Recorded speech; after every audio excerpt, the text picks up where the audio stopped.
मुद मंगलमय साधु समाज धर्म प्रेमी सज्जनों माताओं एवं बहनों, अभी आप लोग ग्रंथ पाठ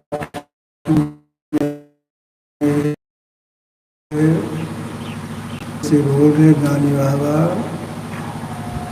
उनके मुखारविंद से ईश्वर के संबंध में सुन रही थी। ईश्वर का स्वरूप ऐसा है, ऐसा है। आगे तो देखिए,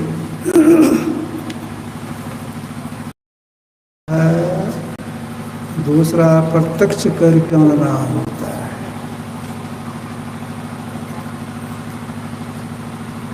बुद्धि में जनाने के लिए महापुरुष ने प्रयास किया है। बुद्धि के द्वारा कुछ कम समझे सही में सृष्टिकर्ता परमात्मा है, ऐसा प्रयास क्यों किया गया है। इसलिए अगर कोई भी व्यक्ति केवल बुद्धि के द्वारा ईश्वर के स्वरूप को जान लेते सही में ईश्वर का स्वरूप ऐसा है, तो उनके लिए यह ऋषि वाक्य सार्थक हो जाता है। कौन ऋषि वाक्य सार्थक होता है।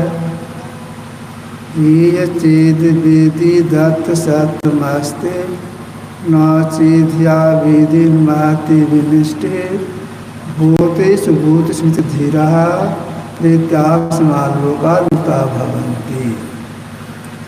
यदि इस जन्म में ब्रह्म को जान लिया तब तो ठीक है, और नहीं जाना तो बड़ी भारी हानि है। यदि इस जन्म में ब्रह्म को जान लिया, बुद्धि में जान लिया सही में ईश्वर का स्वरूप ऐसा ही होगा, तो तब तो ठीक है। क्या ठीक है। ठीक यही है, अब उस जीवात्मा को मनुष्य का शरीर मिलेगा। अगर बुद्धि में नहीं जाना तो बड़ी भारी हानि है।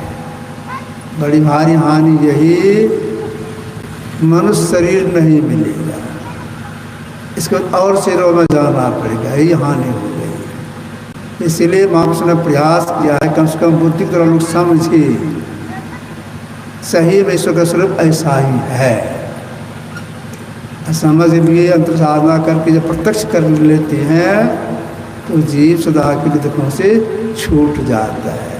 यह तो बहुत दूर की बात है, कम से कम मनुष्य मिलता रहे, इसी के लिए महापुरुष ने प्रयास किया है। बुद्धि में लोग समझे सही में ईश्वर का स्वरूप ऐसा ही होगा। हम लोगों के गुरुदेव उच्चकोट के महापुरुष थे, तो देखिए ये शरीर रहते हुए शरीर से अलग रहती थी, इतने उच्चकोट के महापुरुष थे। यही पूर्वाह्न का समय होगा, अभी समय से चल रहा है, 8-9 के बीच का समय होगा, अब तो 10 को बीच हो रहा है। कुप्पा घाट में गुरुदेव अपने आसन पर सब आसन से लेटे हुए थे। एक आइट मेरी दृष्टि उनके चेहरे पर गई, तो देखते क्या है, एक फुंसी हो गया है, अब फुंसी लाल हो गया है। तो मेरे मन बात आई, फुंसी हो गई है, लाल हो गया है, इसमें दर्द जरूर होता होगा। मैंने मन में सोचा दर्द होता है, पहले पूछ लेते हैं गुरुदेव से, कर कहेंगे दर्द होता है, कुछ संसेवा से पूछ करके कोई महलम लगा देंगे तो ठीक हो जाएगा। इस ख्याल से मैं क्या किया, गुरुदेव के ही एक अंगुली को ऐसे पकड़ लिए, उन्हीं की अंगुली को फुंसी पर रखी, तब मैंने निवेदन किया, हजूर यहाँ फुंसी भागल से लाल भगल से एकदम दर्दो है। गुरुहा जी बोले देह को फुंसी हुई है, हमको दर्द नहीं होता है। श्री सतगुरु महाराज की मतलब देह में रहते देह से अलग है, ऐसे चिकोट के महापुरुष थे। इन्होंने बुद्धि में समझाने के ख्याल से गद्य में लिखा, पद में लिखा है या गद्य में भी लिखा है। तो सत्संग जो चतुर्भाग में पढ़ेंगे पर संख्या 5 में, चेतन और जड़ के समर शांत और अनस्थिर है। सारे शांतों के पार में अनंत अवस्था में है। अनंत एक ही एक है। क्या कि इन्होंने कहा समझाया, चेतन और जड़ के समर शांत, शांत मतलब सीमा वाला। जड़ मतलब के 4 भाग हैं, स्थूल, सूक्ष्म, कारण, महाकारण। स्थूल शांत, इसके बाहर अवकाश। सूक्ष्म शांत, इसके बाहर अवकाश। कारण शांत, इसके बाहर अवकाश। महाकारण शांत, इसके बाहर अवकाश। ये जड़ के मंडल हो गए। चेतन मंडल वह भी शांत, उसके बाहर अवकाश। सारे शांतों के पार में जो है, सबको भर के सबसे बाहर जो है, उसे कहा अनंत। अनंत, अनंत किसको कहेंगे? इसका कोई सीमा नहीं, उसमें आदि नहीं, मध्य नहीं और अंत नहीं, ये 3 से रहित है। इसे कहा गया अनंत। अनंत अगर 2 माना जाएगा, दोनों ससीम हो जाएगा, सीमा वाला हो जाएगा। तो जो ऐसे परमात्मा हैं, अगर इनको बुद्धि के द्वारा को ठीक समझ लेते हैं तो निश्चित रूप से जीवात्मा को मनुष्य का शरीर मिलता है। हम लोग क्या करना चाहिए? बुद्धि में समझाने का प्रयास करना चाहिए। सही परमात्मा सृष्टि करता है, ठीक ठीक बुद्धि में समझ जाए। और महापुरुषों ने भी प्रयास किया है, बुद्धि में लोग समझे। ऋषि वाक्य है, एको देव सर्वभूतेषु गुण सर्वव्यापी सर्वभूतांतरात्मा कर्माध्यक्ष भूतादिवास साक्षी चेता निर्गुणश्च।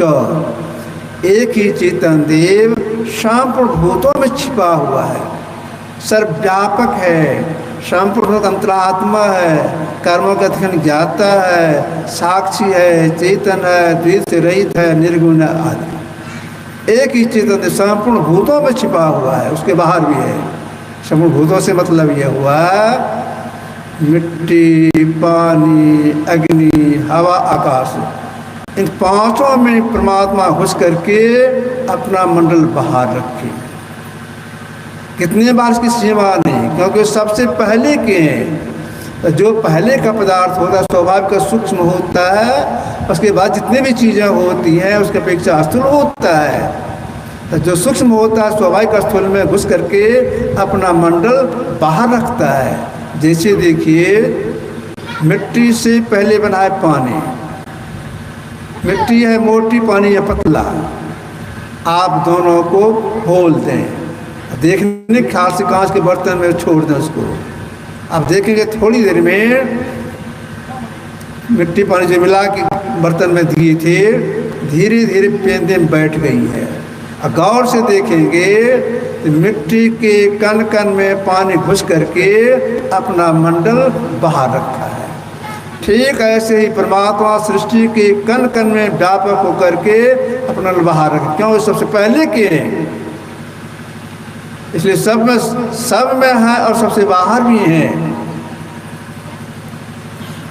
इसके लिए ऋषि का कहना है, अचिंत में व्यक्तमनंत रूपम शिवम स्मृतम ब्रह्म योनिम तमादि मध्यान्मेकम विमुक्तानंद में रूप अद्भुतम। वह अपना अचिंत्य रूप है, अनंत रूप है, कल्याण स्वरूप है, आनंद स्वरूप है, माया से माया के परे हैं। अंत में कहा अद्भुत है, अचिंत है, अनंत रूप है, कल्याण रूप है, शांत स्वरूप है, अमृत है। अंत में कहा अद्भुत है। अद्भुत क्यों कहा? अद्भुत इसलिए कहा, जो हम लोग शरीर के भीतर में मन है, बुद्धि है, चित्त है, अहंकार है, यह चित्र शक्ति से काम करता है। और चेतन में भी वो परमात्मा घुसे हुए उसके बाहर है। चैतन्य चैतन, इसीलिए उसको अद्भुत कहा गया है। जो ऐसे अद्भुत परमात्मा है, उसी में हम लोग सांस लेते हैं, चलते हैं, फिरते, सारा काम उसी में हो रहा है। वही अद्भुत परमात्मा आगे भी है, पीछे भी है, ऊपर है, नीचे है, भीतर है, बाहर, सब जगह वही है। जब सब जगह वही है तो उनको देखते क्यों नहीं है, उन्हें मिलते क्यों नहीं है? तो देखिए क्यों नहीं मिलते, इसके लिए क्या करना होगा। आपने देखा होगा मछली को, मछली पानी में रहती है, ऊपर पानी, नीचे पानी, आगे पीछे सब जगह पानी, पानी वह तैरती रहती है, पानी खाती रहती है। जब पानी का अंदर खाती है पानी जरूर पीती होगी, पानी पीने के लिए उसको उल्टना पड़ता है। ठीक ऐसे ही ऊपर परमात्मा, नीचे परमात्मा, बाईं ओर दाईं ओर बाहर, तो सब जगह परमात्मा परमात्मा है। उनको देखने के लिए, उन्हें मिलने के लिए उल्टना पड़ेगा। उल्टने से मतलब यह हो गया कि हम जीव दोनों भाग बीच में है। जागृतावस्था में आँख नीचे पिंड का भाग है, ऊपर ब्रह्मांड का भाग है, ऊपर चलने उल्टना है। इसके लिए क्या करना पड़ेगा?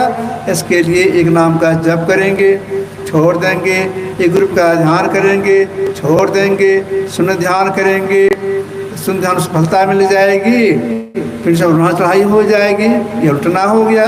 और आगे बढ़ने के लिए सब साधना करेंगे, सब साधना में एक नाम की प्रयास सुनने का प्रयास करेंगे। अगर एक से पकड़ हो जाएगी, आत्म से खुल जाएगी, परमात्मा साक्षात्कार हो जाएगा, जिसका परम कल्याण हो जाएगा।